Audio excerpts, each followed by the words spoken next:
এই যে বিয়ের বাড়ির ফল, তারপর হচ্ছে রোজার বাজার, আরও আছে। আপনাদেরকে আরেকটা জিনিস শেয়ার করব যে আরও কি কি আছে।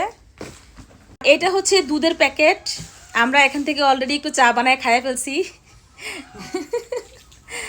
তো ছিল ঘরে, তারপরে ওই বড় প্যাকেটটা না কেটে বিয়ের বাড়ির দুধের প্যাকেটে মানে কাইটে চা বানাইছি। আর এই শপিংগুলো নিয়ে আসছে। তো এটা কার জন্য? এটা হচ্ছে আম্মুর। ফার্স্টে আমারটা, আমার গিফট। এগুলো কিন্তু বিয়ের বাড়ি থেকে গিফট আসছে। আচ্ছা, এটা হচ্ছে আব্বুর।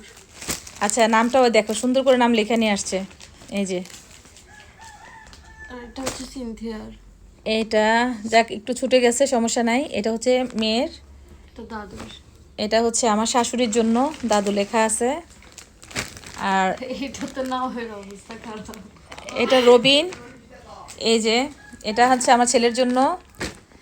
আর এটা হচ্ছে বোমার জন্য, রুহির জন্য। এই যে এইগুলো আসছে বিয়ের বাড়ি থেকে আমাদের। আজকে ঈদের শপিং বলা চলে, অগ্রিম যেটাকে বলে আর কি। এই যে সবার জন্য আইসা পড়ছে, এই যে সবার জন্য চলে আসছে। এখন অনেকে আমাকে প্রশ্ন করবেন যে আমি আমার মেয়ের বাড়িতে দিছি কিনা। আমার তো মেয়ে এখনও বিয়ে হয় না, আমি কিভাবে দিব বলেন। আমি জানি অনেকেই আমাকে এই প্রশ্নটা করবেন। তবে হ্যাঁ, আমার ভাসুরের মেয়েরা আছে, ওদের বাড়িতে পাঠানো হয়। আমাদের এখানে এই রিচুয়ালটা আছে, বলে দিলাম আমরাও দিব।